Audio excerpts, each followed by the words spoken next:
We are not aware of any credible threat here of a Paris-type attack, and we have seen no connection at all between the Paris attackers and the United States. ISIL and its supporters put out all kinds of propaganda like videos and magazines, but that is not credible intelligence. Of course, we investigate all of those propaganda threats, but instead the threat here focuses primarily on troubled souls in America who are being inspired or enabled online to do something violent for ISIL.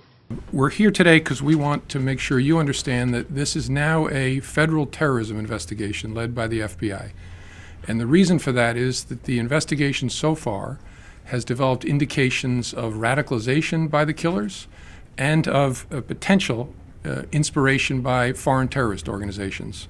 And we are spending a tremendous amount of time, as you might imagine, over the last 48 hours trying to understand the motives of these killers. So far, we have no indication that these killers are part of an organized larger group or form part of a cell. There's no indication that they are part of a network. Again, I quickly add, it is early. We're still working very hard to understand, but I want you to know that so far, we don't see such indications. The President and our national security officials have talked about how challenging it is to disrupt particularly lone wolf attacks. If you look at the amount of obvious pre-planning that went in, the amount of armaments that he had, the weapons and the ammunition, there was obviously a mission here. We know that. We do not know why. I have no idea. Why would he do that? Why would he do something like this? I have absolutely no idea. I'm in shock myself. We sat with the FBI for 3 hours and they tried to identify some characteristics or some affiliations that he might have had that could have led him to act in this way. And they couldn't find anything. They were totally stumped, totally frustrated. You know, in the media, some have said that it may be work-related, like he was disgruntled in some way. But really, everyone is clueless because there's nothing that would characterize him to act in this manner.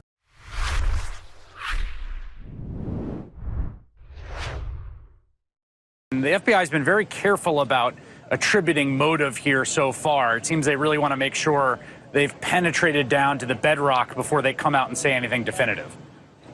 From the president on down, the president, the attorney general, the FBI officials here in Washington, the special agent in charge in L.A., and the county and city authorities, they're all saying much the same. We don't know why they did it. It's hard, it's mind-boggling. Really, we're all waiting for the results of the investigation to know what the real motives, what would have made someone snap like that. That this was terrorist-related, but we don't know. It's also possible that this was workplace-related.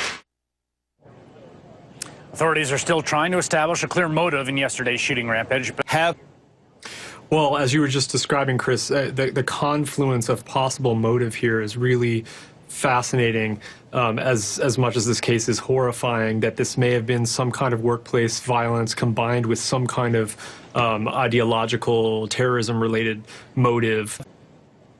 Steve, there's been a lot of concern, and again, I want to be clear about what we know and don't know. We don't know the motives yet. I guess my question is there some level at which motivation here ultimately never is resolvable, is fundamentally unknowable at some level? Yeah, I think that's right. It is ultimately very hard to know what the motivation was in any kind of... But I just have to ask you, could there be something else, anything else that could have explained her involvement? Something like a postpartum psychosis?